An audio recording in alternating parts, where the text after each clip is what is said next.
o'clock. So I think we'll get started, and if Michael joins in, great. We'll go from there. So this is all electronic access, and the public can view this. The passcodes are on online. So meeting called to order at 9 o'clock. Need a motion to confirm the agenda as amended, and then I have a motion right after that. It's from, Michael isn't on here yet, and he was the mover for this. So, I'll move it. you can't move it, you're seconding it. Okay. Michael's here. Oh, yes, okay. Oh, good. So you're both here. So that's to move the agenda as amended, and then I have another motion right after that has to be done. Any discussion on the agenda as amended? Okay.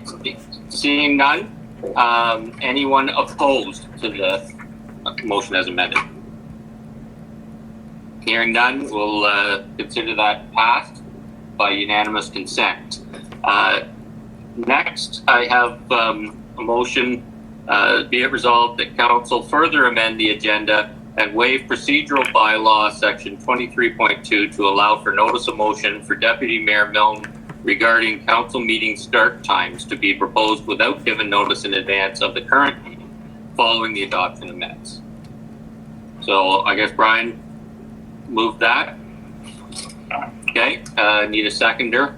We don't have one on that. I can second it. Okay, is that Michael?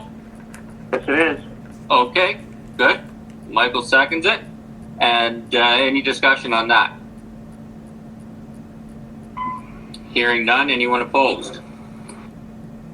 Okay, we'll consider that passed by unanimous consent. And when are we going to do Brian's motion then, Lindsay? Right after the adoption of the minutes. Okay, well, we've done that. So we can do... No, you're only at confirmation. So then you got declaration. Okay. Okay, that's why you're here. Okay. Any declaration of pecuniary interest you can declare now or at any time during the meeting. Not hearing any just yet, we'll move on. Hey, I got a motion to adopt the minutes of the April 15th, 2020 council and closed meeting. It's moved by Barb and seconded by Jim. Any discussion on that? Hearing none, consider that adopted by unanimous consent. Next, we have the motion that I was trying to get out a minute ago, that we further amend the agenda and waive procedural bylaw 23.2. No, we already did that, John. We're good. We did that one? Yeah, now we have the notice of motion. Okay, so now we're doing Brian's motion. Yep. Moved by Brian, and we needed a seconder. Oh, Michael seconded it. No. Okay. That was just to amend the agenda to allow it. Okay. So now Brian's motion needs to be put on the floor. All right. Okay. So. Point of order. Yeah. Wouldn't it come later in the meeting under notice of motion? So Where it that would normally come? we just did it after the adoption of the minutes, just so it was cleaner that way, because it wasn't in the agenda previously. Right. But and that's normally what when you amend the agenda, our motion said that following the adoption of the minutes. okay, thank you. Yeah. No problem. It's always best to check. So all of council has a copy of Brian's motion, notice of motion. Okay, hearing no different, then I will need a seconder for that. Yeah, I'll second it. Martin here. Okay, thank you, Martin. Brian, did you want to speak to that at all?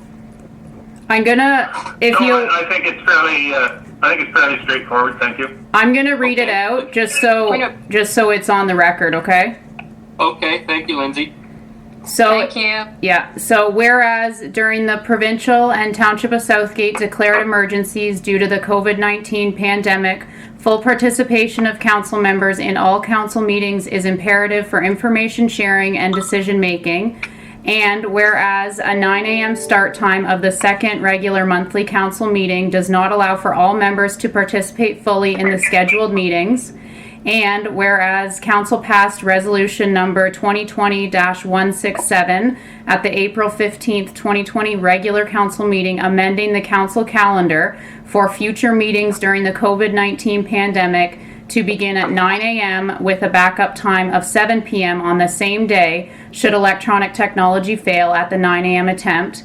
And whereas the electronic technology being used for council meetings has surpassed expectations and the backup start time of 7 p.m. has not been exercised thus far, therefore be it resolved that pursuant to section 24.12 of the procedural bylaw, council amend a previously adopted motion and direct staff to schedule the second regular monthly council meetings to begin at 1 p.m. for the duration of the COVID-19 pandemic and provincial and Township of Southgate declared emergencies with a backup time of 7 p.m. on the same day should electronic technology fail at the 1 p.m. attempt.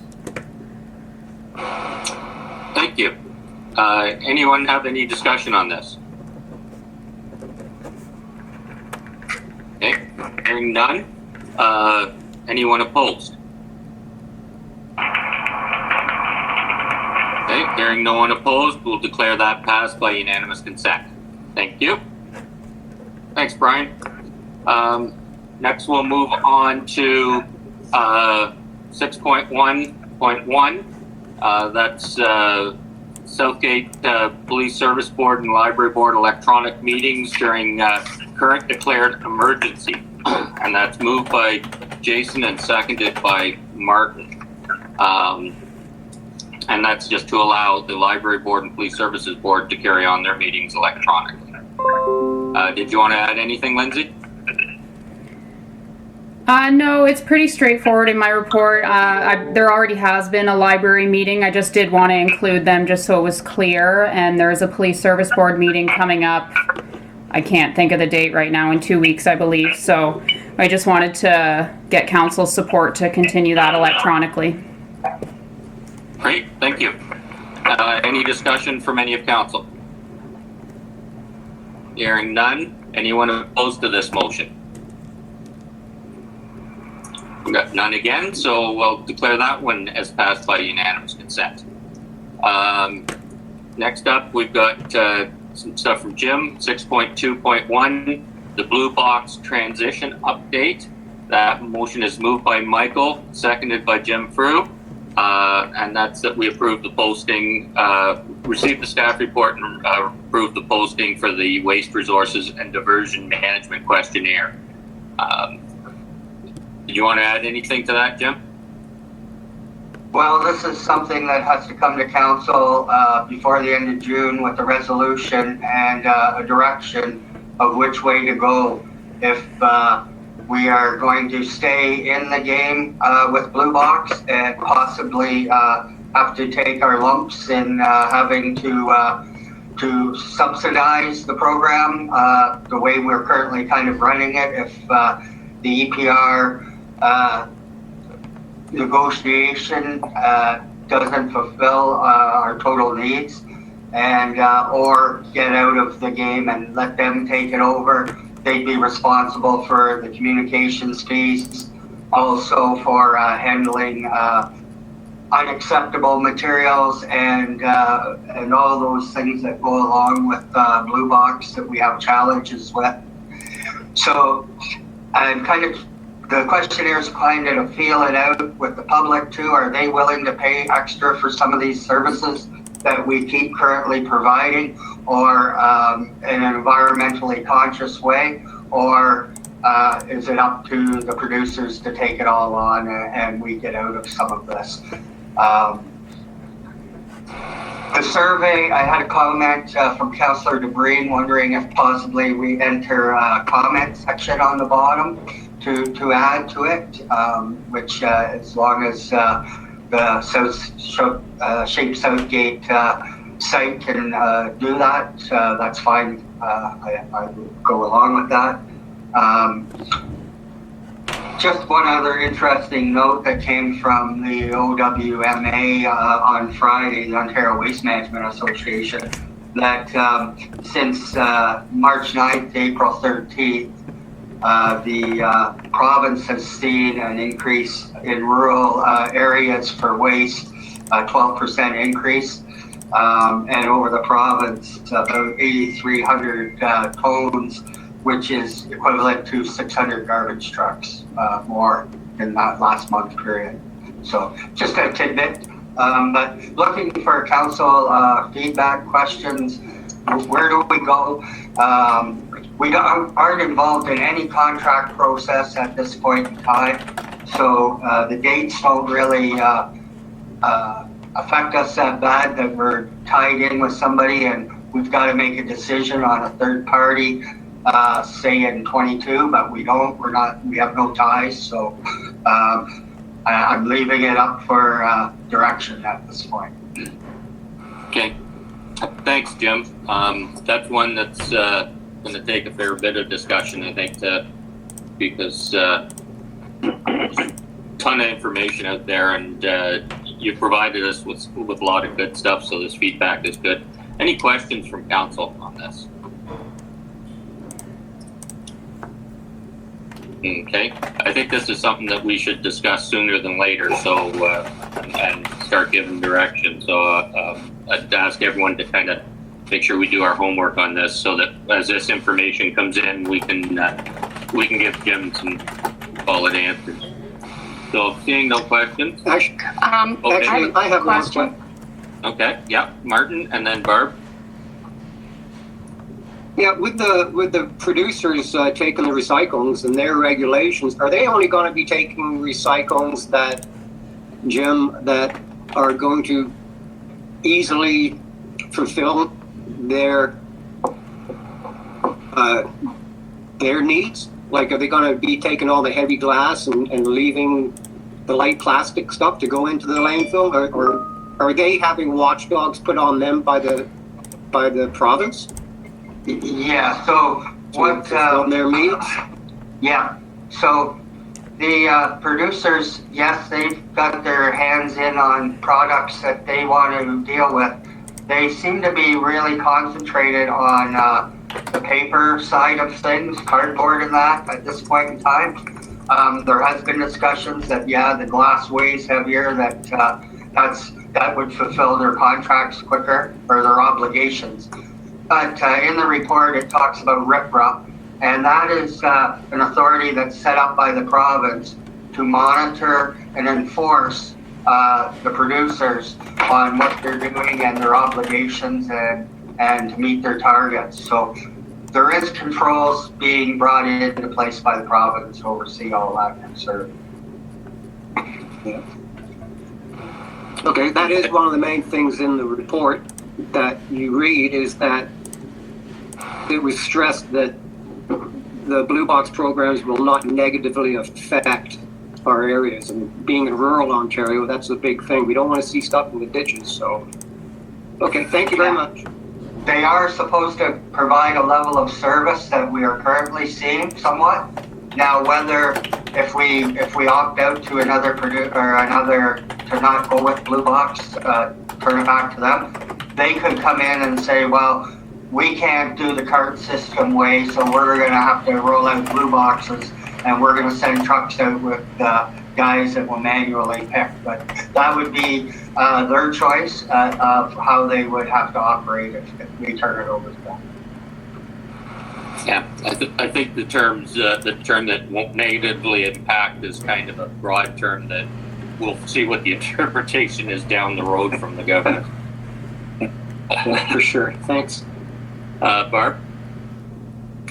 Thank you, through the chair. So this comes back again to, we've had this conversation before. They're still rolling forward with a June deadline for municipalities to make a decision, yet everything else is being pushed out. on other decisions, and we still don't know how much it's going to cost or where people are going to have to, like, Jim, can you just reconfirm that they're going to have to provide a somewhat similar service as what is currently provided? That's what we're hearing. So we have curbside collection. They're going to have to provide curbside collection. The transfer station, that may be a different look. It may have where you take it to the Home Depot or wherever to dispose of some items possibly. But then again, because it would be our facility and they would be using it at the transfer station to collect blue box, there would be a negotiation piece or them set up an area where they could find a way to do things, I guess. So and there's still a lot of things that are unknown about this. And yes, the province is still, AMO's still asking for a resolution for the end of June to see who's transitioning when. Okay, so just to follow up, Mr. Chair. So when you mention Home Depot, like I know that that's just we're throwing that out there. They haven't given it a rural lens. I mean, there isn't a Home Depot within an hour's drive, so I'll guess Orangeville maybe, if depending on where in Southgate you live. It's all the unknown. Like, it'd be easier to make a decision if we knew where it was going and how it was going to affect our residents. But I guess everybody's in a wait and see mode, so I'll wait and see. Thank you. Yeah, that's typical of what's been happening over the last while, is that throw out some of the legislation to us, but the regulations follow. So yeah, we're still learning. Dave, you had something to add to this? Yeah, I think, and I want to just make sure Jim agrees with this, but I think it's not the time to put the stoplight up, and it's not the time to put the green light up. It's the time to say, yes, we're interested with a yellow light, and let's proceed. And because it's going to be very hard for that organization to set up a rural collection system. It'll be expensive. A lot of our cart system is pretty well written off. Yes, we provide the collection truck service, and blue box is a big ticket item. But we're collecting compost at the same time, so we should be able to run a truck up and down the road a little bit more efficiently than putting two men on a truck and putting blue boxes in everybody's property. So anyway, it's leave the door open for discussion, and we can still have conversations and see what the service would be. But that's what I think happened in other jurisdictions, is by and large they went back to the rural municipalities to provide the service. But I'll turn it to Jim just to comment on those comments. So what we need to kind of decide on right now, and the province is going to look at these transitioning periods and who's in what contracts where. So if somebody has contracts that are due in 2021, they're going to forefront these people into those periods. So with us having no obligations or ties formally with anyone, we could basically ride this transition out to near the end. And that's where I see them, even if we have a request to say we want to transition in 22 or 21, they may push us out further because we do not have any ties. Whereas some municipalities, we're out of a collection service here by June of 21 or whatever. So they're going to take those considerations into priority over our services that don't have many ties to them. So. Yeah, thanks. Brian? I was just going to say that, ironically, I saw a post this morning that Wellington North is in the process of distributing green bins. They're just going to start picking up compost.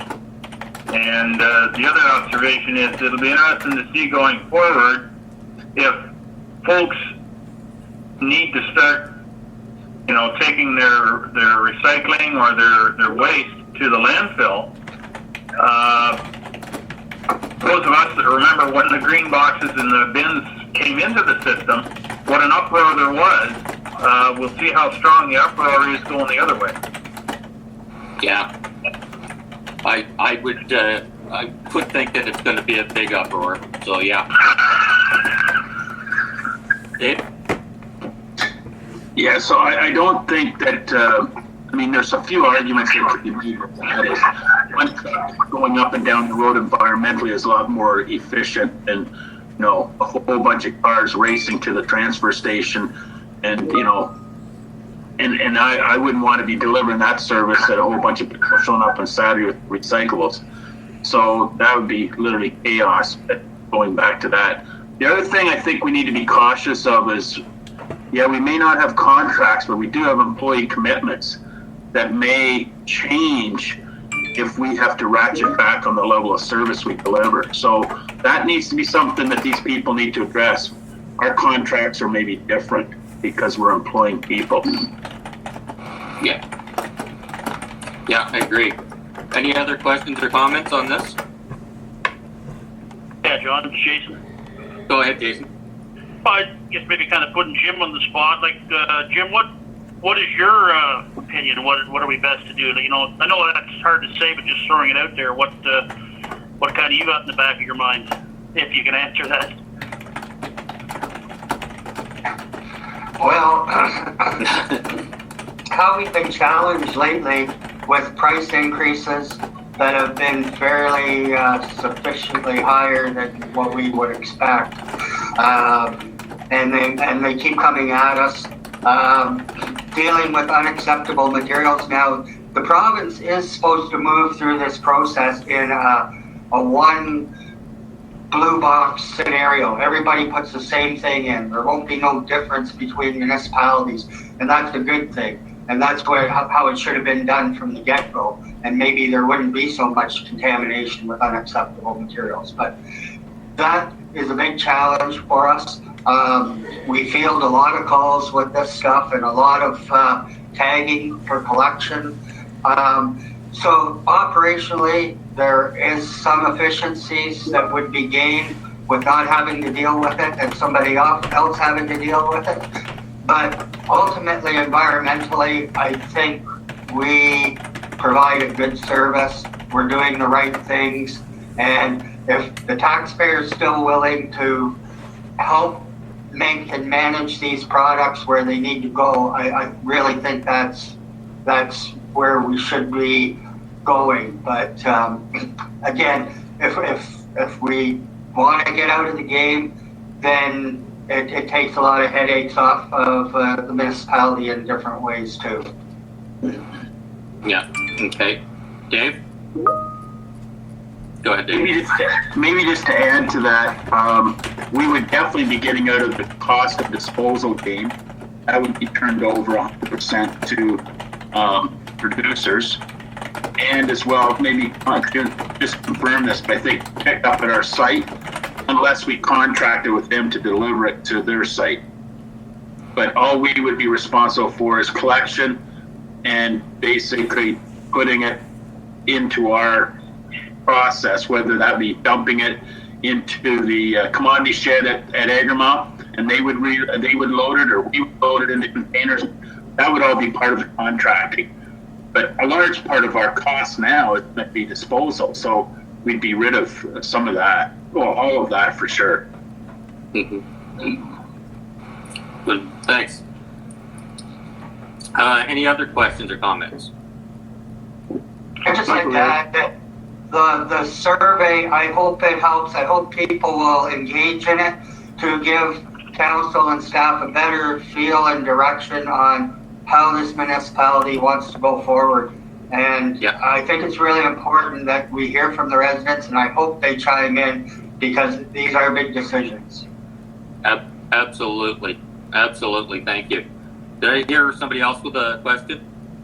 Just a comment. I just want to make sure that, the producers are actually getting the burden of the cost. That's what the program is about, that it's not supposed to be taxpayers same token, I want to make sure that we are recycling what we can recycle and not burying it. Because the cost of landfill is just going to go up and up and up if we fill her up with stuff that doesn't need to be in there. So, but I said, we still have to push back to the government to make sure we're getting enough funding for everything. That the taxpayers, once again, are not going to pay the bill what the producers are supposed to be paying for. Yeah, that's right. And I think there's going to be this will be a big learning curve for us with trying to pick up information as we go. And I thank Jim and his staff and that for the information we have so far. It's getting us going anyways on that. So thank you. Anything else from anyone? Just Spartan here, John. Just a comment. You know, I go around the township and other municipalities quite a lot because of what I do, and I'll have to say to Jim and the programs that we've had for the Blue Box and the organics and the hazardous material and the Orange Box, you know, in many ways our programs are envied by some of the other people around us because we're ahead of the game in so many things. So it's good to have that survey to see what we want, and hopefully we can keep stuff like the Orange Box going too. So we've had a good run, a good system in place, and hopefully this thing, what the government's trying to do, won't wreck it. So anyway. Yeah, that's right. And what's been put in place by staff and previous councils is top notch. And I know myself, I get a call about once a month from other townships, other mayors asking about our system. So yeah, it's a really good system. Okay, well, hearing no more, then I'll ask if anyone's opposed to this motion. Hearing none, I'll declare this motion passed by unanimous consent. Next, we move on to a motion moved by Barbara, seconded by Brian. It's 6.2.2 PW 2020-027 Dundalk Water and Sewage Treatment 2020 Reserve Capacity. And this is receiving it for information, and that we endorse the capacity as prepared by Triton, and that it's forwarded on to Ministry of Environment, Conservation and Parks District Office and Grey County Planning. Anything you want to add to that, Jim?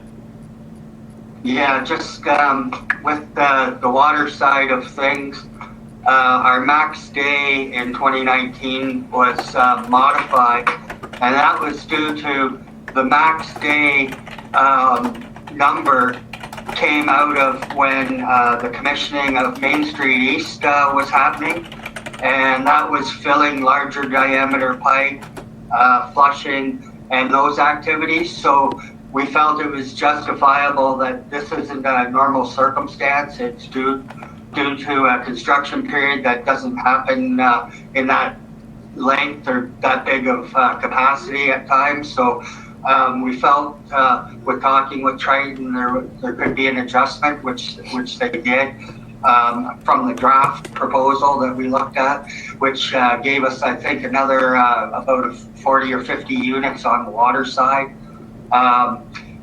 As far as the wastewater side, we actually went up 3 units over 2018 or 2019, I should say. And the reserve schedules are there. We want to comment too that we have been last few weeks really talking again with Triton about the EA process for the wastewater, the solutions, where we need to go. And that is also boiled over with talking with the water and wastewater rate study at this point in time. So there's a lot of moving parts still for the future for reserve capacity and where we're going. But I think we're making some good plans and headway on being able to service for quite a long time here. That's great, thank you. And yeah, this is these numbers and this come from planning quite a while ago, getting all this in order, so that's very good. Any questions or comments from anyone? Okay, hearing none. Anyone opposed to this motion? Hearing none, I will Can't hear you. Well, Barb, I just got you back there. Can you hear us now?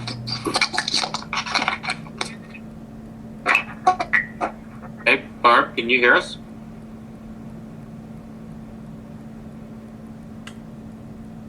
We lost Barb? Yeah. Yep. Yeah. I think we'd better have her call in. Yeah, I Yeah. told her that. I texted her well. that. Yeah.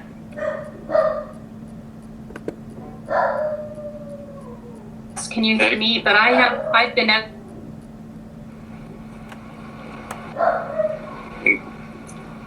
Better phone in, Barb, because we're just getting a word from you once in a while.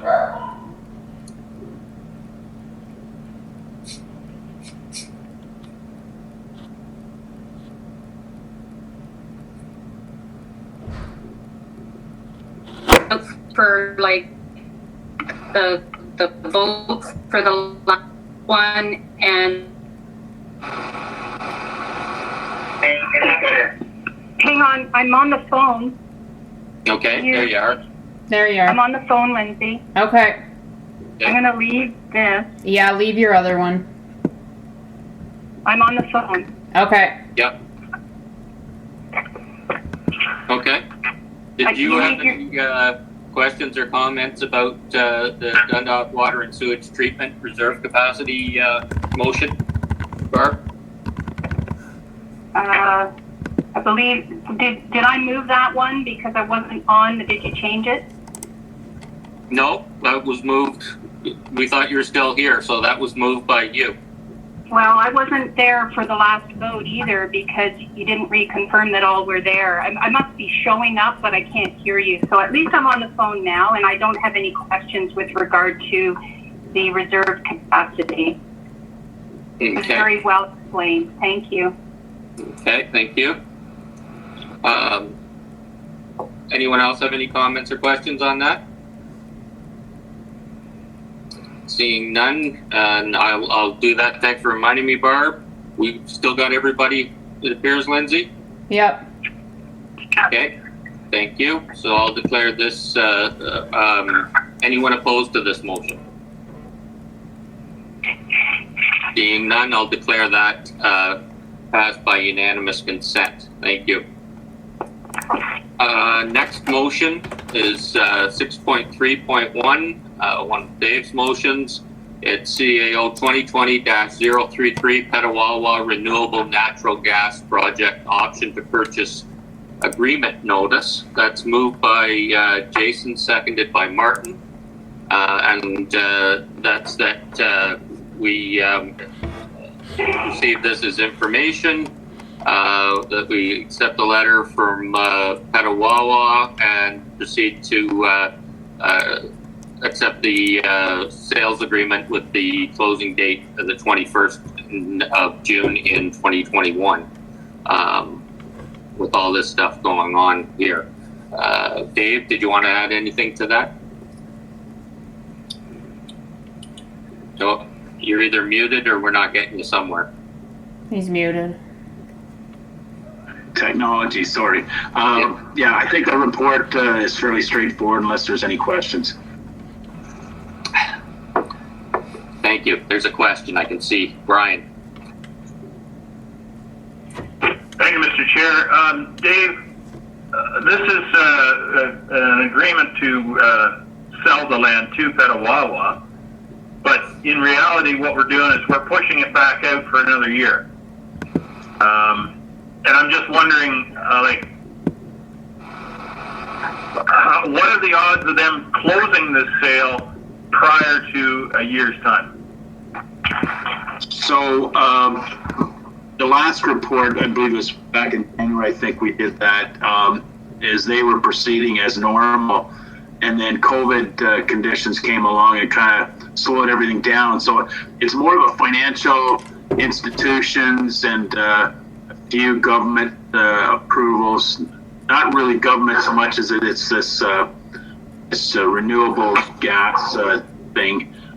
But I would say that's a really far out date, and chances are if we get back to any kind of a normal operating conditions for businesses and banks and so on, it'll likely close in the next 3 to 4 months. Okay, thank you. Anyone else have any questions or comments about this? I have a question. Okay, Barbara? Barbara. Through the chair today, this has been on the books, what, year and a half, almost 2 years? And, you know, it just seems that we need the money too. Is there anything that we can do to show more good faith that this is actually going to happen down the road? I'm all for, helping organizations given the current circumstances, the current landscape, but it just seems that it's just going on, and we have a commitment to them to sell the land. What are our obligations to provide such a lengthy extension? Why a whole year? Why can't we revisit this in 6 months? Go ahead, Dave. That could be a possibility, but they have these latitudes in the agreement. They would have to agree to that. I think we have to be sympathetic towards. They've gone through the whole government process, and they finally got their approvals in December. So that was not their issue; it was more of the government agency approvals issue through the ministry. And now we're into them in control, but COVID has set back the expediency of how banks and other institutions are able to operate right now. So, COVID has slowed it down, and that's just the way it is. When things get back rolling again, like I said, I think it'll happen fairly quickly, but these are latitudes that he has within that agreement we have with him right now. Thank you. Thank you. Anyone else have any questions or comments on this? Jason, John, yeah, I kind of agree with Barb. It seems to be dragging on. If they've got the approvals, I understand what you're saying with COVID, Dave, but it's time to write the check and get on with it, isn't it? Or I understand we'll give them some time, but a year seems like a long time to me too. Just a comment. Yeah. No disagreement. I thought it should have been shorter, but again, he has those latitudes. He's got a lot of money invested right now in his environmental assessment and his approvals. So he's definitely itching to keep this thing rolling. If he could start tomorrow, he would be. Time is his enemy as well, because he's paying interest on everything he's got, leveraged into the project. Mm-hmm. Thank you. Anyone else? Not seeing anyone else. Not hearing anyone else saying comment. It's Martin here. Okay, Martin, go ahead. Yeah, just a comment. I was looking through the report, and yeah, a year might be a long time, but as Dave says, after COVID, it could happen in 6 months. So, and he is entitled to that. And looking through the report, and with what he's going through with his own finances and the length of time he's got because of all the permits and what have you, our side is, I was looking at that, and he wants to get going. He seems to be really community minded when you go through the responsibilities of his company. He's going to be a good corporate citizen for Southgate. So, if it does take a year, I think we have to give him a little bit of slack, and if it's part of the contract anyway, it's a good thing. So, hopefully 6 months. Yep. Thank you. Hopefully 2 months, but we'll see what happens. Any other questions or comments? Jim, go ahead.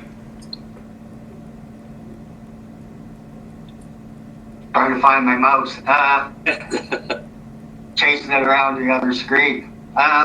Just in our questionnaire for the waste, this Petawawa proposal, he's already talked to us before about taking our organics. They could take our organic stream and put it into their system. So that's kind of why I put the question in there about alternatives. If we're getting out of some of those areas, there's an opportunity that's right on our doorstep too, as far as another way to deal with organics. So just a comment. Good. Thank you.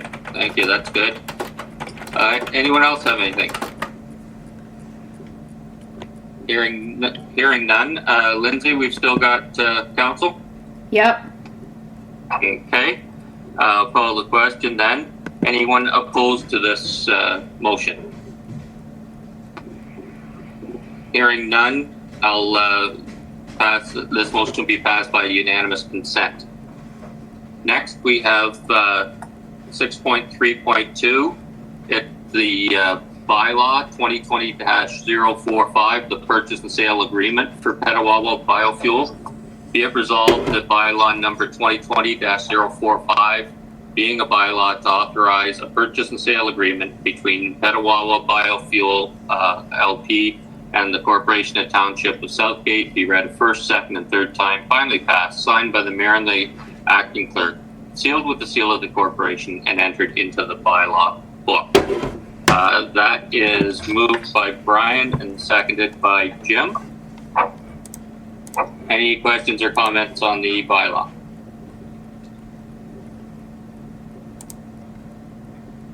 Okay, hearing none. So we'll Lindsay, I'll turn that over to you. Yeah. Recorded vote. Yep. Okay, so recorded vote on bylaw 2020-045, which is the Petawawa purchase and sale agreement. Councillor Shipston, Yes. Councillor Rice, Yes. Councillor Delbreen, Yes. Deputy Mayor Milne, Yes. Councillor Shearson, Yes. Mayor Woodbury, Yes. Councillor Frew. Yes. That's carried 7-0. Thank you.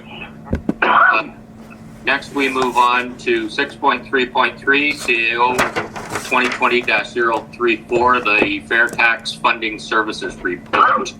That is moved by Michael and seconded by Martin. Dave, did you want to add anything to that? Yeah, so we had this proposal come to us from Fair Tax Funding, and they are an organization that basically has experts just out there searching for funding and trying to make fits. What I think would be beneficial here is I think we could access funding that we're maybe not always aware of, and they're also talking in their proposal about stacking funding and methods to do that, and that's an area where I think the expertise would be handy.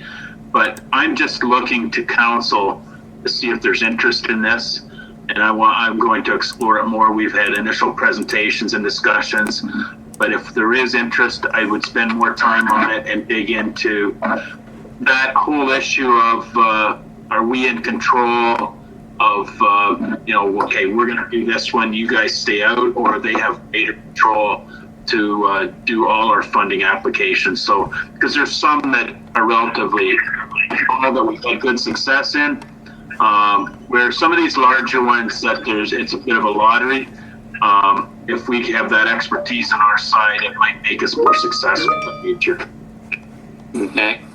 Thank you. Brian, you have a comment or question? Yeah, my concern with this is that they're going to skim their share off the top, and if I read the report correctly, it's 10% of whatever they gain for us. They're going to take 10%. It's just another middleman in the process. It's more tax dollars that are not going into Southgate. I think we've been pretty successful so far with the dedicated staff that we have of our own to source all these project funding. So I'm not particularly interested in giving these guys 10% of our tax dollars from funding grants. I need a lot more convincing to support something like this. Okay, thank you. Any other comments or questions? Barbara. Yeah. Martin here. Okay, Barbara, then Martin. Thank you, Mr. Chair. I agree with Brian. Like the 10% on $1 million, $100,000 that, you know, our staff, Dave, you, Kevin, Jim, have been really successful so far. And I think especially when the grant opportunities come on a Thursday and the deadline is Monday or something, it's something ridiculous. You're very agile and responsive. I would want more information as to how quickly they can turn around a funding opportunity that is only given 2 weeks when and how we have priority for when they're working for hundreds and hundreds or thousands of other clients. So I'm torn. Like, I understand the concept, but I really would want a lot more convincing as well. So I'm not sure how much time you should spend on this. You seem intrigued, Dave, so I'd like to hear more from you as to whether or not you think that we should move forward and at least get more information. I think you're right, though, Dave. What ones can we go forward on ourselves there that leave them out of the agreement, or are we obligated to them in all grant opportunities? I guess getting more information wouldn't hurt, but yeah, I'm not sure. Okay, thank you. Mark?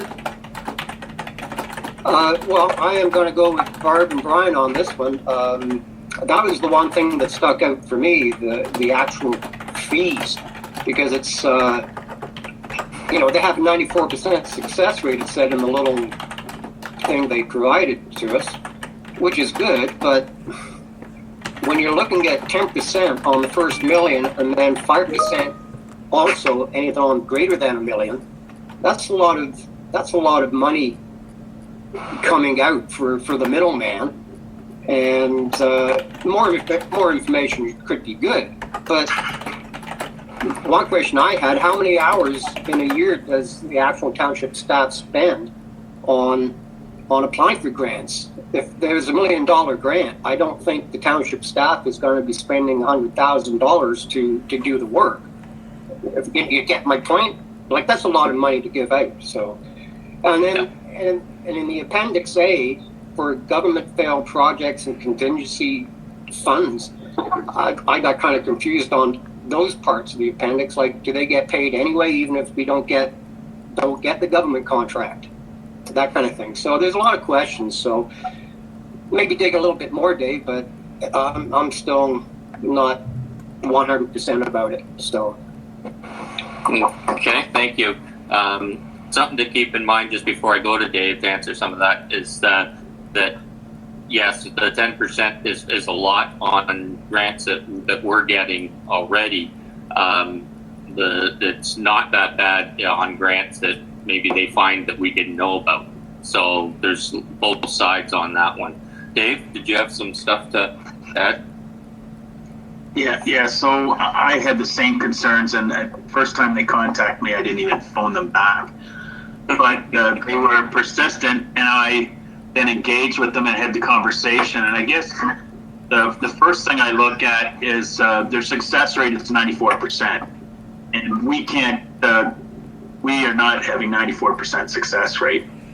The second thing I looked at was we have a lot of projects that need a lot of funding, and we have not had success with SCM like I would like to see. And when we have had success, we've engaged a lot of services of Triton to put the package together for more of those bigger wastewater projects and so on.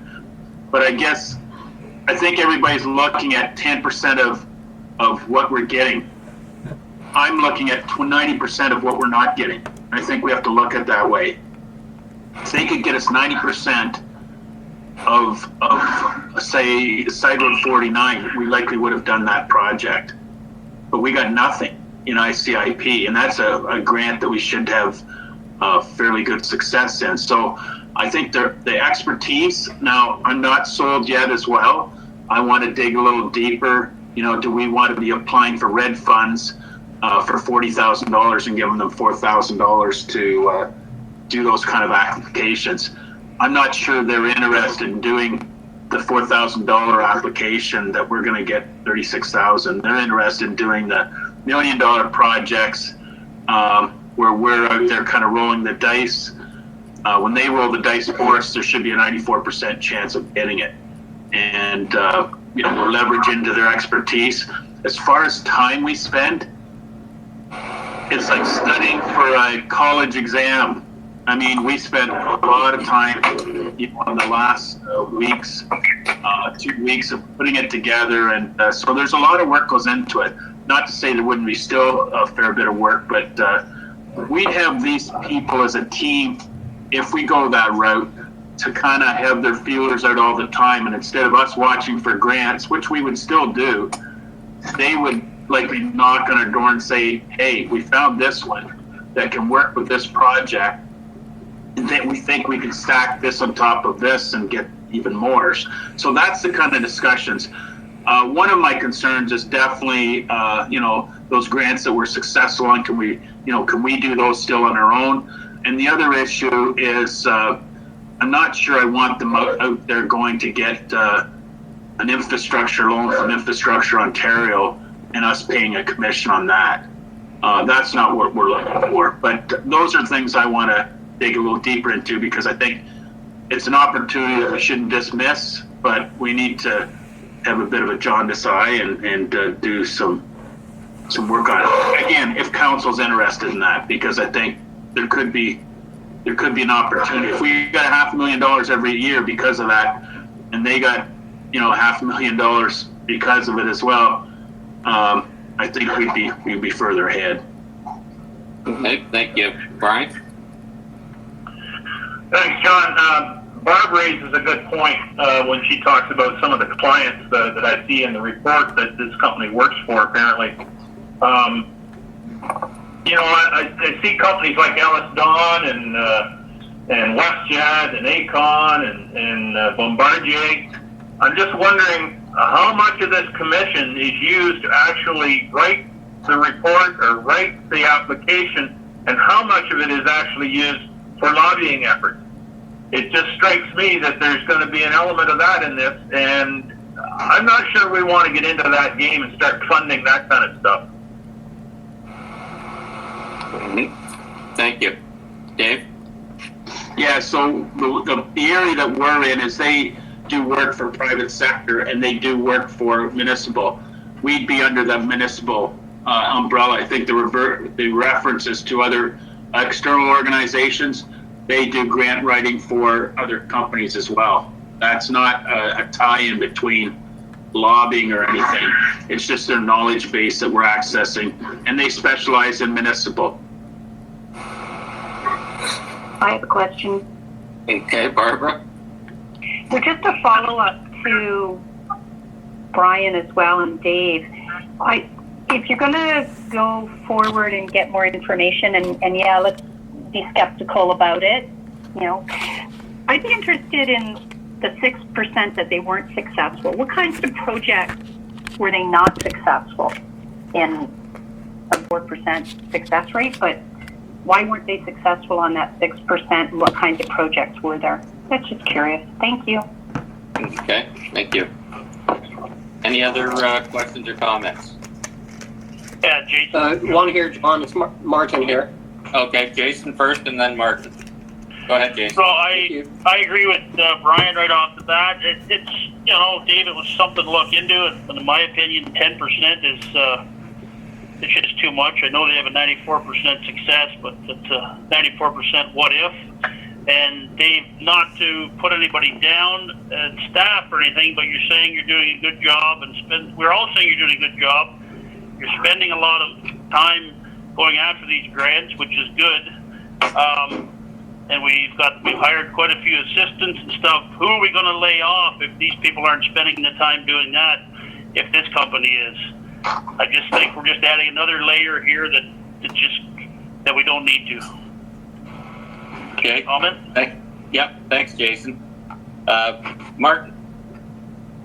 Yeah, just a comment on the lobbying aspect. When you look at the Appendix A, it actually does have a statement there about lobbying where they do not and will not be considered a consultant lobbyist as per the Lobbying Act. So I don't think we'd have to worry about that.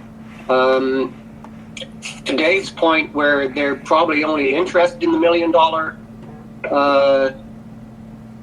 funding, that makes sense to them business-wise. Why would they bother doing the $40,000 grant from something? So it's something to look into, Dave, because there are pros and cons. So if that's the direction, I say let's dig a bit deeper on it, because if they're only looking at the $1 million, $2 million grants, then that we don't have a chance of getting.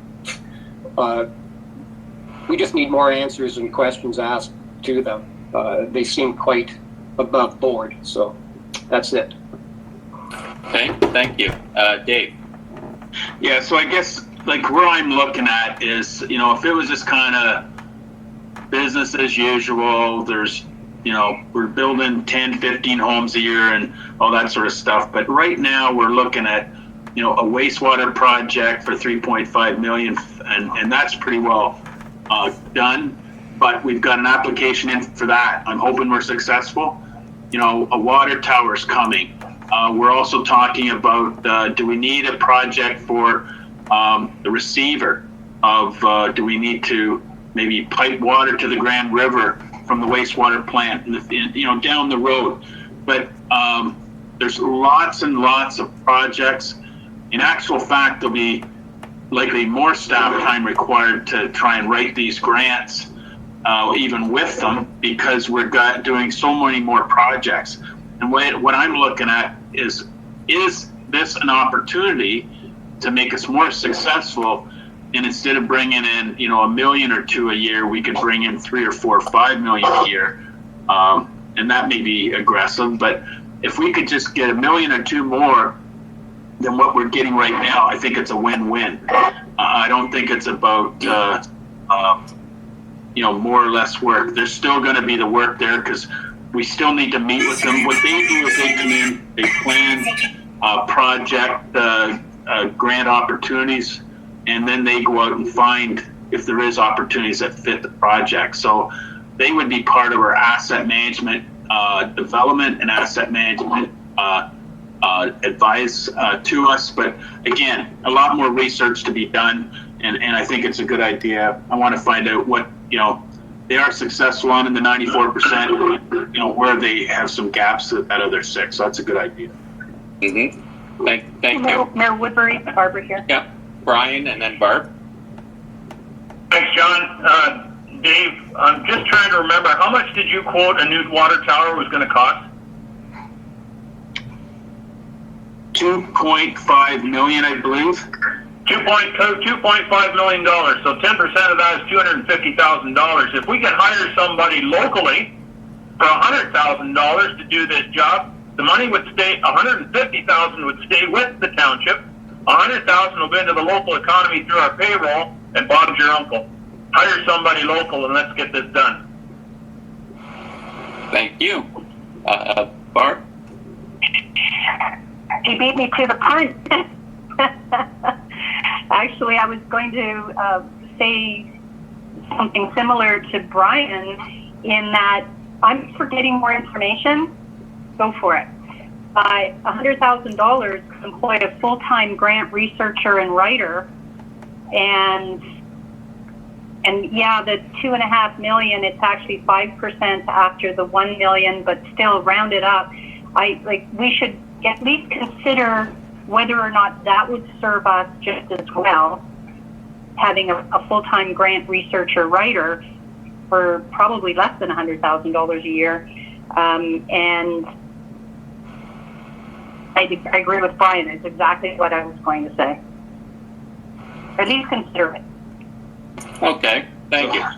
Michael here. Okay, Michael, and then Dave. Mine's just another comment, you know, in agreement with most of these people, but we go to conferences, we send our employees to conferences, and, you know, we pay into AMO, you know, FCM and all them. Like, that's the people that are supposed to be telling us where these grants are and how about to get these grants. You know, we're paying for all that now, for that information, for us as counselors and the staff. I don't know why we need to pay another company on top of this to do what we should be doing as a group. So that's just my 2 cents.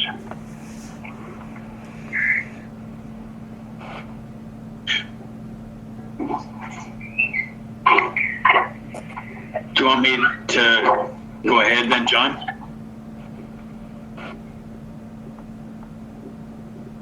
Yeah, go ahead. Okay.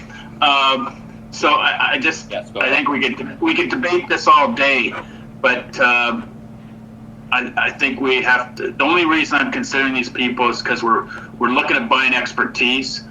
I would say our success with grant writing is likely 50% of the time we're successful, and I don't see too many municipalities being more successful in that.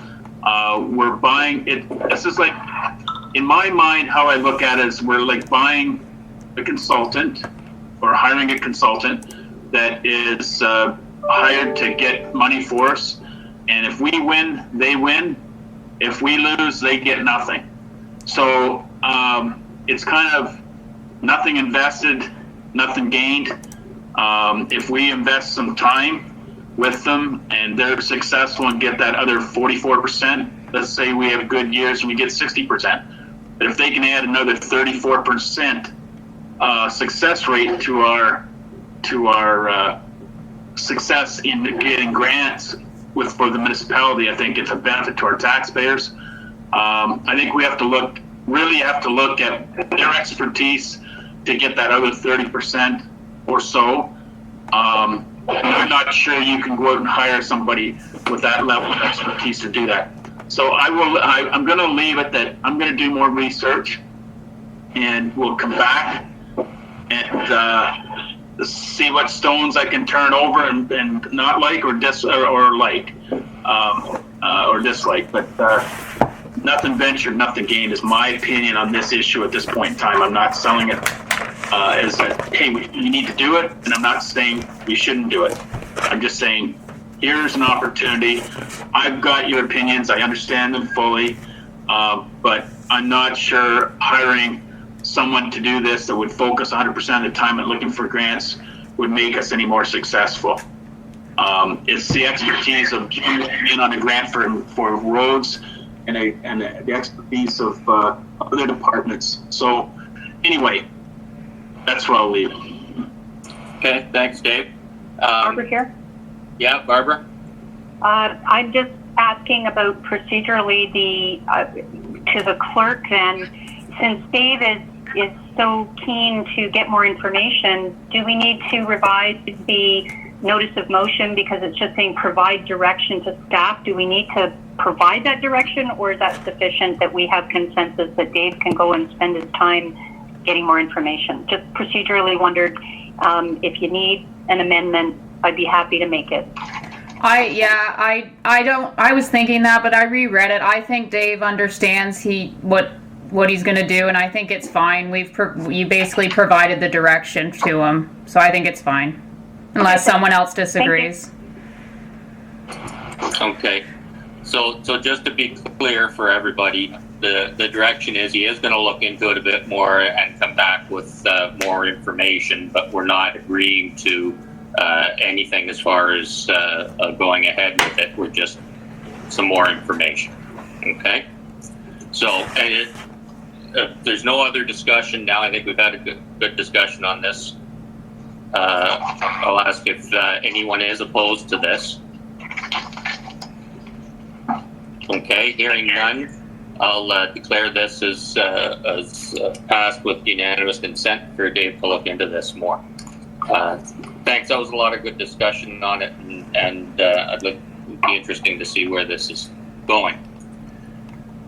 Okay, Clint, you're up next. Looking forward to hearing your verbal report on this.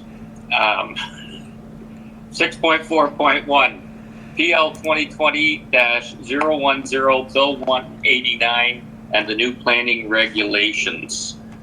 This is moved by Jim and seconded by Jason. Clint, Go get him, Clint. Yeah, do you want to add anything to your report? Well, I did make it a fairly detailed report for a reason, and that's so I wouldn't have to speak as long. So, Good report. So I thought the recommendations were pretty straightforward. I'm looking at considering holding public meetings in a virtual format. I discussed on how we've been coordinating with the county on these and finding out more of the legal ramifications. And it looks like there's a way forward. So I'm happy to report that, and I think we need to get things moving and back in business. I agree. I think this is something that when this COVID gets us working back more again, this is stuff that we gotta have in line and ready to go. Brian, you had a comment. Thanks, Sean. I was just, Clint, I like your report. It's about a month late, but that's okay. Let's get things moving. But just one question I had was, have you spoke to any of the proponents to find out their feelings or thoughts on virtual public meetings? Like, you mean the applicants, or you mean like, no? Just with the basically ministry, because I've been speaking directly with MMAH on this, with the county planning staff, with other local planners in the area, to get an idea of how they're interpreting things. This legislation didn't come out till the middle of April, so because initially as a history, the province basically forgot about planning, or I shouldn't say forgot, probably just didn't worry about it then because they had more pressing issues. And now, a month later, we're getting around to it. So, that's where we are now. Nothing's more pressing than planning. And that's no excuse, Clint. You should have done this before they knew what they were doing. Oh, man. Anyone else have any comments or questions on Clint's report? Yeah, it's Martin Dave? here. Okay, Dave, and then Martin. Yeah, just on that, receiving calls, I received a call on this issue and, kind of saying, when are you going to get at it? And the opinion is that by us holding up planning, and I passed on that the province is holding up, we are slowing down the economy even more, and jobs that could maybe happen this summer if planning would get through the process would not be there unless we get this work done. So I get the efforts of many of the proponents or applicants trying to get jobs created as we come out of this is, I think, an important issue. Thank you. Martin? Yeah, Clint, the only question I have, it makes sense to get the balls rolling. If you don't do this visually, what kind of backlog are you actually looking at? Like months and months if you don't do it? At least 2 months, and by that point you're into August, so your season is pretty well done then for development. Mm-hmm. Okay. So we want to get it in May, June here to try and get them well on their way to being successful.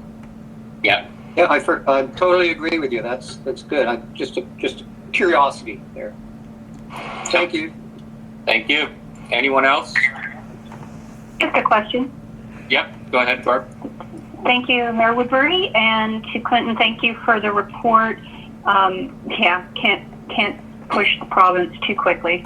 The planning meeting getting started, like we have a planning meeting, let's say in June, then your report would come to the next council meeting, or could be longer than that. It could take the summer just to get a planning report to council for approval, and then you have all the other waiting periods. So I'm for getting started as quickly as possible so that we can move the economy along. I totally agree.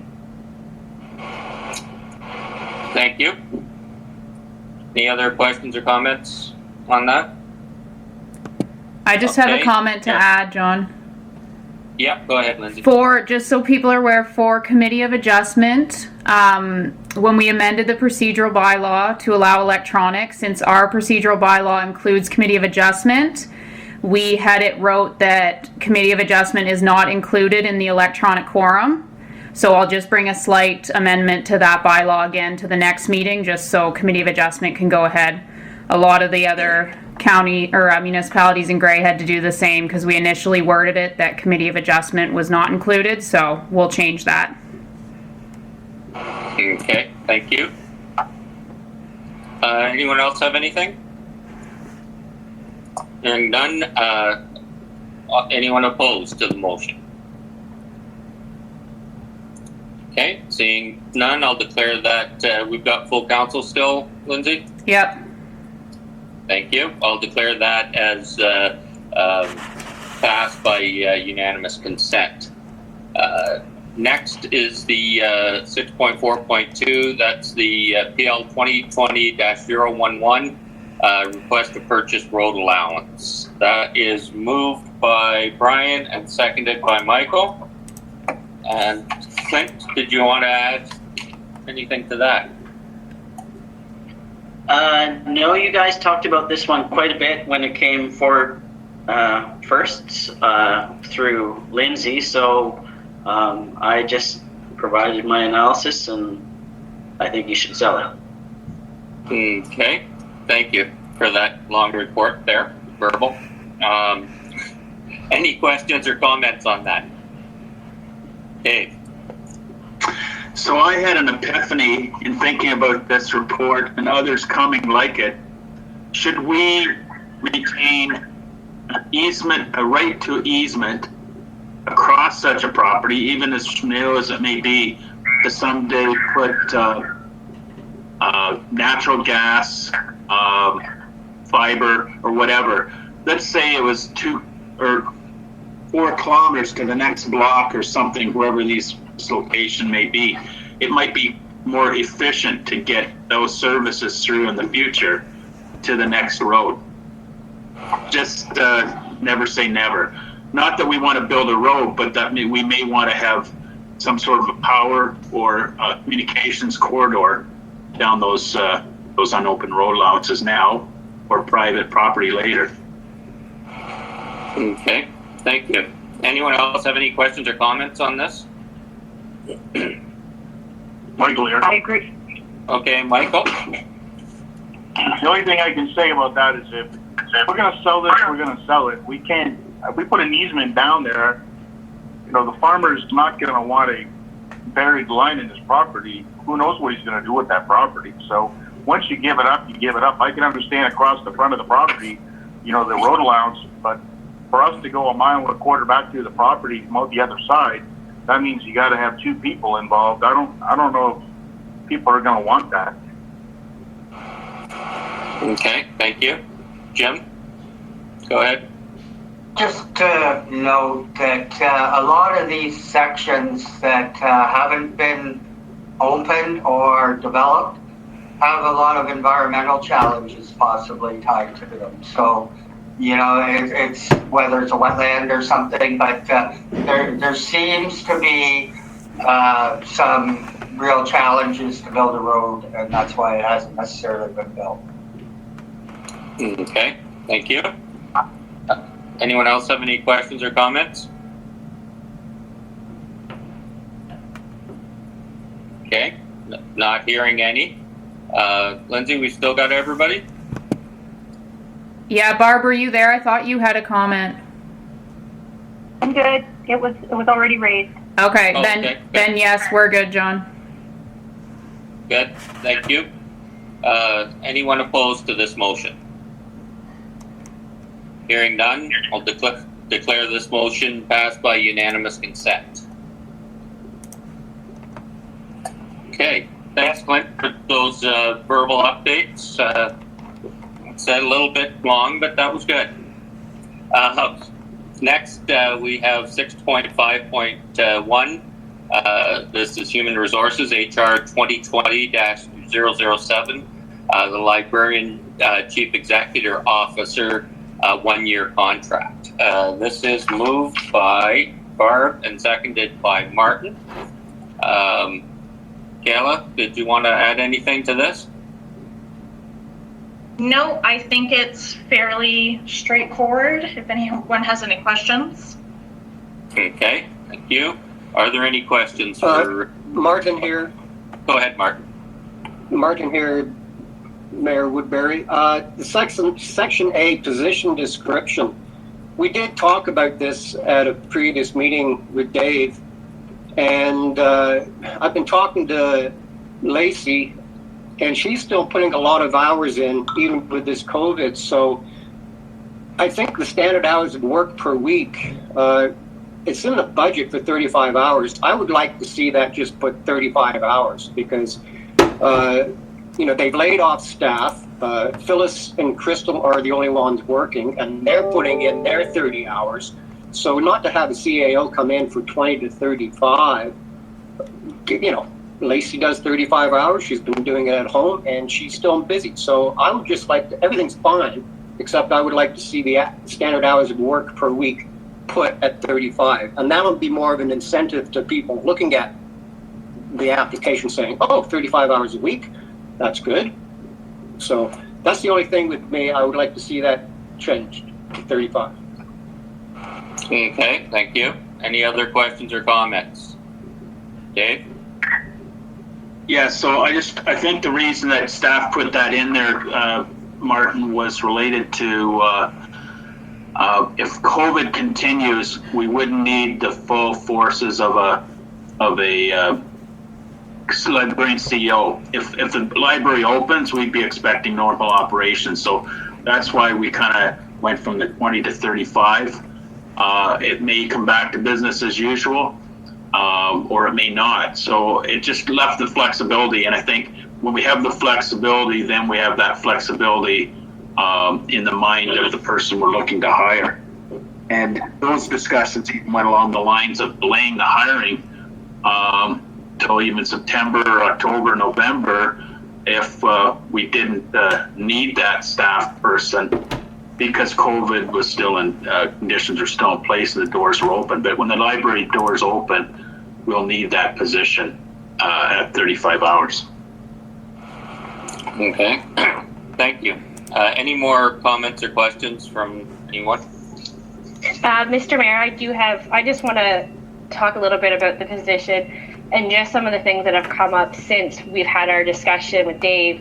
And looking at some of the libraries are reopening in other provinces, there is discussion that we could be opening up sooner than we may realize, maybe not at our normal services.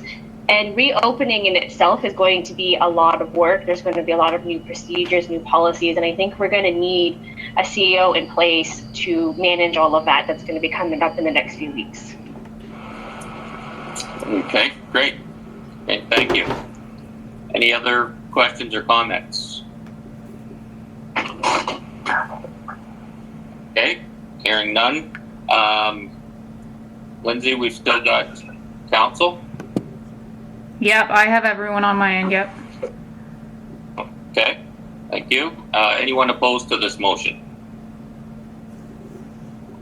Seeing none, I'll declare that motion passed by unanimous consent. Thank you. And yeah, Lacey, I don't think anyone can replace you, but we'll get somebody sitting there for a while. Next, we move on to bylaws. 7.1, bylaw 2020-039. and that's to assume Harris Crescent. Be it resolved bylaw 2020-039 being a bylaw to establish a highway in the former township of Egremont, that's Harris Crescent, be read a first, second, third time, finally passed, signed by the mayor and the acting clerk, and sealed into the bylaw book. Now that one is moved by Jason and seconded by Brian. Any discussion on this? I'll maybe add to this one, John, just quickly. So you guys have seen this before. It was brought forward, I think, back in November or December of last year.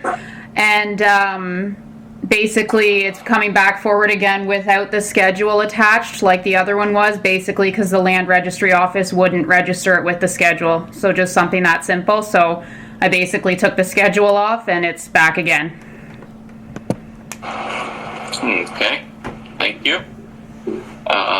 Anyone have any questions or comments on it? Okay, hearing none, it's a bylaw, so I'll get you to do the vote, Lindsay. Yeah, so we have a recorded vote on bylaw 2020-039. Councillor Dobreen? Yes. Councillor Shearson? Yes. Councillor Frew? Yes. Deputy Mayor Milne? Yes. Mayor Woodbury? Yes. Councillor Rice? Yes. Councillor Shipston? Yep. That's carried 7-0. Yes. Okay, thank you. That's carried unanimously. 8.1. It's the regular consent business information. I understand there's the one being, is that the one you've got pulled, Martin, under this? Oh, yes, sorry, yes. Yeah, it's, I'm just trying to see. So what you guys will be looking at, the number is 8.1.6. But since we added the notice of motion this morning, that changed the numbering. So the minutes, it'll be 9.1.6. Okay. Okay, so that's that one. Does anyone else have any comments on any of these? It's moved by Jim and seconded by Mark. Any comments on the regular consent items? Regular business.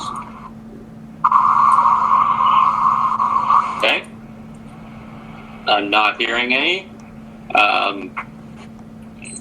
Is anyone opposed to this motion? Hearing none there. Declare that. Sorry, Go ahead. that the voting is for accepting all the consent items other than 9.1.6? Just 8.1, the regular business consent items. Because 9.1, according to the agenda I'm looking at. Yeah, so Sorry. this is just, we're passing everything except for the motion that Martin pulled, which is 9.1.6. Thank you. Okay. Okay. So hearing no other, is anyone opposed to this motion? Hearing none, then I'll declare it as passed by unanimous consent. 8.2, correspondence. No, John, we gotta go back to Martin's motion now. Oh, okay. Go back to Martin's motion now. 9.1. 0.6. Yeah. Okay. That's moved by Martin, I guess, and we need a seconder for that. So I'll just read it out, John, or Martin, do you want to read it or do you want me to? Well, I've got it on my phone right now, but you can give a good read. You have a better voice than I do. Okay.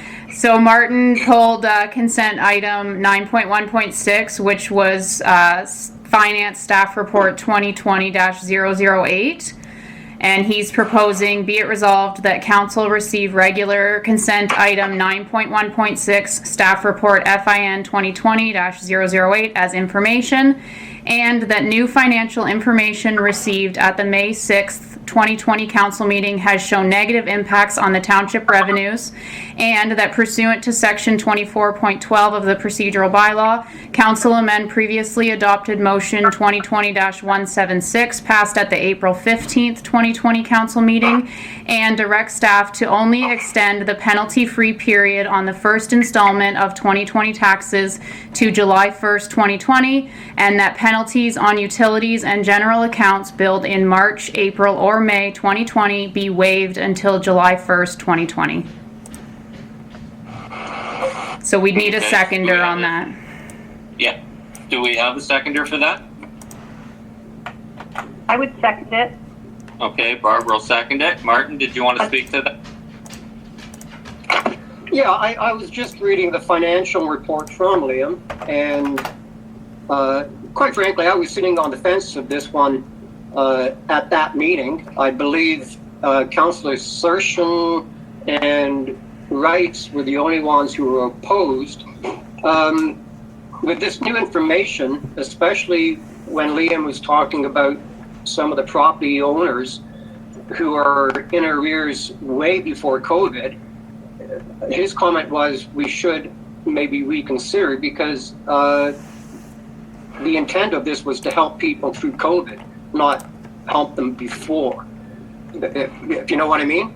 So I think we should just have a chat about it and see if we want to consider what Liam has put forth, because he does want to reconsider. So, and like David had said, how long is this COVID thing going to last? So, and it's hurting us. We're going to have to pay for it one day. So let's just be fair with the people and look at it that way. That's all I wanted to bring forth. So. Okay, thank you. Does anyone else have any comments or questions on that? I do. Okay, Barb, and then Brian. For the mayor, so as a seconder, I actually agree. I'm glad that Liam brought this report back, because I hadn't actually considered the impact of those who are already in arrears, who, you know, that we've already given extensions to, and I think we need to certainly address that. I do have a procedural question. Because we are amending something that had already been passed, we require a 2/3 vote. Lindsay? Yep. Yes, Lindsay, nodding your head. Yeah. So will this be a recorded vote, or like how are we proceeding with this one? Yeah, it can be a recorded vote. That's fine. I'm just asking about procedure. That's all for that one. So I'm in support of making sure that we are helping those for the quarter that, you know, COVID was enacted, that, you know, the emergency declaration, but we need to make sure that we can pay our bills as well. And people who have been arrears for quite a bit of time shouldn't benefit from this. Okay, thank you. Brian? I echo the mover and the seconder in the sense that I think this is a very good demonstration of unintended consequences. I think everybody had the right intent to try to help people, but we maybe missed a few details. Now, I wasn't at the meeting, but I saw the motion and I thought, oh my, what have we done? So I'm happy to see that William has brought forward his report, and I look forward. I see he wants to make some further comments, so I look forward to those. Thanks, John. Okay. Yep. Thanks. Liam, did you want to? I just thought I'd quantify the financial impact of the current decision versus the proposed motion. So before I had said about $22,000 per month on waiving all interest and penalties, whereas if we only waive the penalties on the 2020 Q1 installment, then the impact is about $7,900 a month, rather than $22,000 a month on penalties. Yeah. Thank you. And every bit, I think, is going to help us get through this this time. So thank you very much. Brian, go ahead.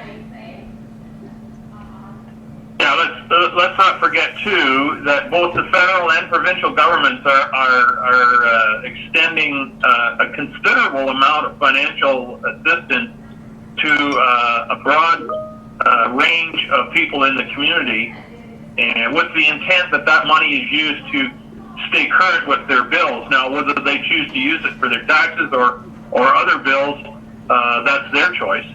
But I think we need to see that people will use at least some of that money to stay current with their bills, and hopefully that'll be reflected in not too many people will not pay their taxes. Yeah, I agree. Thank you. Any other comments or questions? Martin here, John. Yep, and then Jim. Martin here, John. Bells. Yep. I totally agree. I was going to mention that too, with the CERB coming out from the federal government. Like, there are benefits and payments made to people, and once they apply, it's 3 days they get it. So when I just read about the people in arrears and getting that break, that just kind of struck a nerve with me, because it is supposed to be helping the people. So that's about it. Okay, thank you. Else? Just a little note that we've put together here for the water consumption side of things. In March and April, compared to January, it looks like we're about 1,500 cubic meters more from the wells than previous averaging over time. So this could be due to more people at home, more hand washing, those kind of things. But if we spread this out over, say, 800 residents, we're looking under like 2 cubic meters a household kind of thing. I know it won't equate to that. Like there'll be ones that are way high and some that'll be maybe lower or whatever. But I mean, if we average this out and looking at that perspective, that this isn't a whole lot of extra that we've heard, about that there could be extra costs or whatever. But in how we're analyzing it here right now, it's really minimal. Okay, good, thank you. Any other questions or comments? Barbara, are you still there? Jason, John. Sorry, Jason. Barbara, are you still there? Yeah. That's fine. Councillor DeBrain? Yes, ma'am. Okay, I just want to make sure. Ma'am. Go ahead, Jason, sorry. Yep. So we're going to leave it how it is till the end of July, and that's it then? Is that what we're saying? I'm not. No, Barbara here. I think we're revising it so that the people who were in arrears prior to that don't benefit, right? Dave? Go ahead, Dave. Yeah, so instead of writing off $22,000 per month, we're looking at $7,900 per month and not writing it off. We're just not going to charge those interest and penalties. And the problem with the previous decision, I mean, we rushed a bit because there was pressure from the public and everybody else was doing it. Now that we kind of step back and take an analysis, the people that we were actually trying to benefit, we may have been penalizing because a very few people were going to get that other $14,000 benefit. And that's got to be paid from somewhere. So the turnaround would be possibly for the people that were trying to benefit, they're going to have to help pay that $14,000. So I think the $7,900 is a good approach for the next 3 months, and we'll reassess for the following quarter after that. I think Leanna had some comments. Okay, Leah? I just wanted to comment, in all my webinars I've had with other municipalities, I think that's what I've heard is all the municipalities are waiving the interest on the penalties on 2020 installment only. I think I've maybe heard of one possibly that has waived interest on all arrears, but most of them are only waiving interest on the 2020 installment. Okay, thank you. Anyone else have any questions or comments? It's just Jason again here, John. I just go back to the last meeting where I just think when I voted against this, I think we're just opening the door to get ourselves in deeper trouble. I understand we've cut it back quite a bit, but I've also heard from people that are, you know, what they say they pay their taxes regular. It's why should I pay my taxes if people aren't getting penalized when they don't pay their taxes? It just doesn't sit well with me, the whole thing, and I hope we really look at it again in July. Yeah. We'll have a good look at it again, for sure. Thank you. Any other questions or comments? Okay. Hearing none, we've got everybody still? Lindsay? Yeah, and I'll do a recorded vote on this one. Okay, go ahead. Okay, Councillor Dobreen? Yes. Deputy Mayor Milne? Yes. Mayor Woodbury? Yes. Councillor Shearson? Yes. Councillor Frew? Councillor Frew?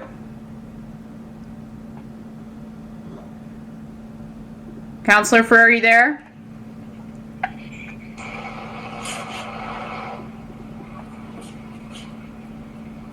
Okay, I'll take that as Councillor Frew. Hello, are you there, Councillor Frew? Okay, Councillor Frew is absent. Councillor Rice? Yes. Hey, that's carried, 6 to none, sorry. Okay, thank you. And we'll see if Jim makes it back. And so, next up, we have moved by Brian, seconded by Barbara, that 8.2, and that's that we received the correspondence consent items for information. Does anyone have any of those they want to talk about?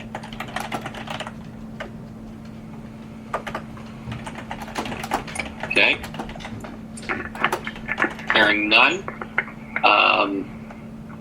I'll call the questions. Anybody opposed to that motion? Hearing none. Lindsay, we've still got 6. Yeah, Councillor Frew, are you there? Yeah, I'm finally here again. Okay, so we have 7 now. Councillor Frew is with us again. Okay, Jim, we're just going through the correspondence and stuff, 8.2. We'll just, if there was anything, nobody wanted to pull or talk about any of that stuff. I don't know if you do. Nothing there. Okay, then, is anyone opposed to this motion? Sorry, comment? Yeah, go ahead. You said 8.2. I'm looking at an e-scribe. It's 9.2. I just want to make sure I'm in the right spot. Yeah. Agenda. It's because the notice of motion changed Got the numbering. amended, right? Yeah, it's because the numbering got changed. So yeah, we're at 9.2 correspondence. All right. Okay. Yeah, sorry. No, just want to make sure that anybody listening as well can follow along. Thank you. Yeah, but for the agenda that's published on the website, it's still at 8.2. So that's why I've been using those numbers for other people following along, but thank you. Okay, I heard none opposed, so I'll declare that 8.2 is passed by unanimous consent, or 9.2 is in the e-scribe. The next one is resolutions from other municipalities in the consent items. That is moved by Martin, seconded by Michael. Any questions or comments on any of those?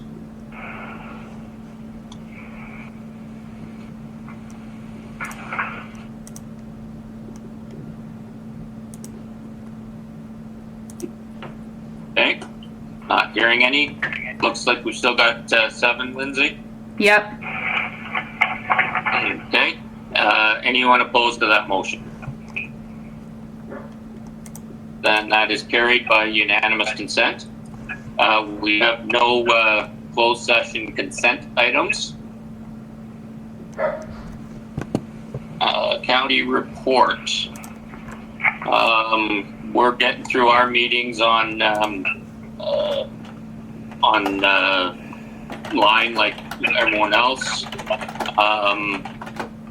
There's not much that stands out to me about the last meeting, except for going forward with the purchase of the property for Rockwood Terrace, and trying to get that on the go for as things loosen up and we get things going still through process. Brian, do you have anything in mind from last? No, it was just kind of just taking care of normal business. So that's all we had there. Anyone have any questions about what's going on in county right now? I think they're in the similar spot as us. The offices are more or less closed. They're closed to the public, and majority of their work is about getting through to this COVID situation. Under good news, I see, Jim, that the signs are up. They're supposed to start paving on Main Street in Dundalk on next week. So what the signs are saying. Is that still kind of a go? Yeah, I just issued a letter this morning to all involved. The MTO has extended the agreement for the detours, so it's proposed the work's going to begin on Monday. It'll be more just a setup and rolling in, but the detours will be the same ones they were last year during the construction. They're going to get in and out of there as quick as possible, but there will be some delays with getting around town again, but it'll be a shorter period of time. And we'll get that up on the website here shortly. Again, the confirmation was just being finalized this morning. So.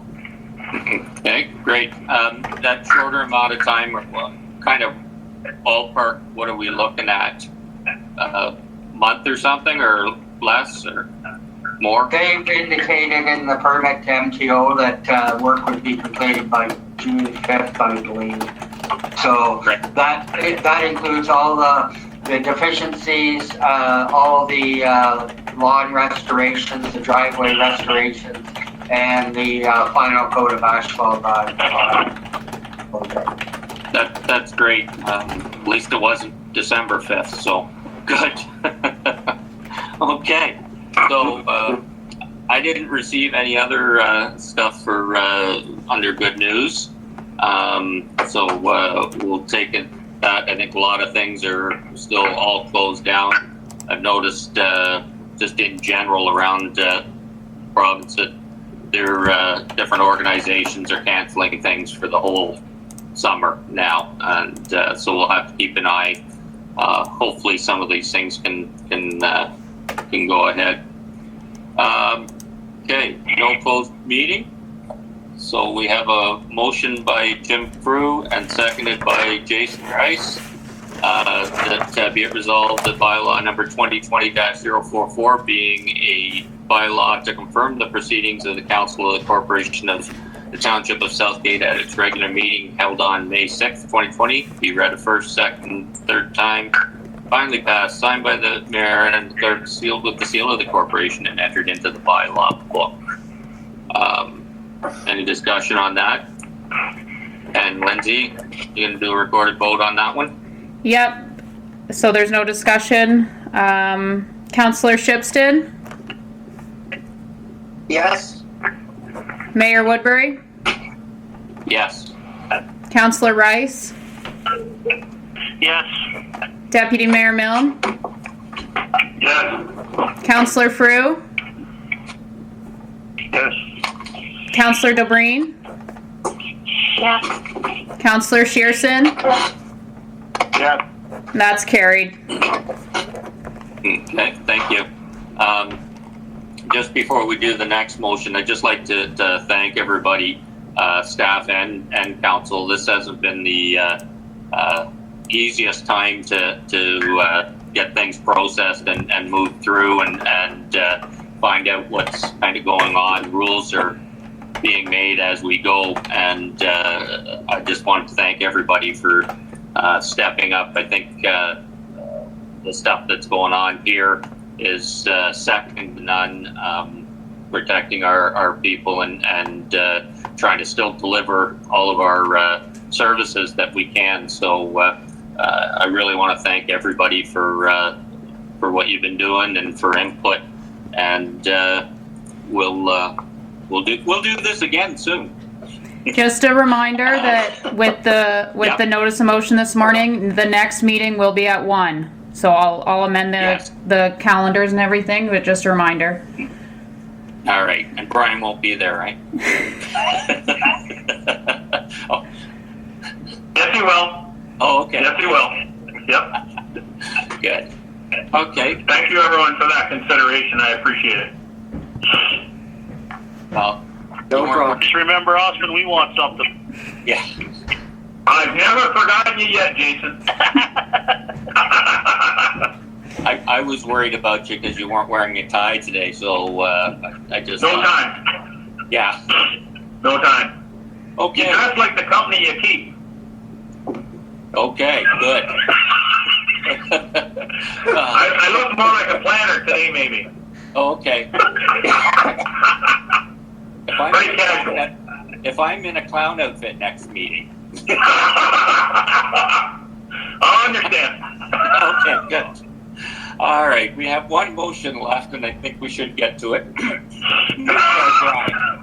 That we adjourn. Anyone opposed to us adjourning? Okay, good. We are adjourned. Lindsay?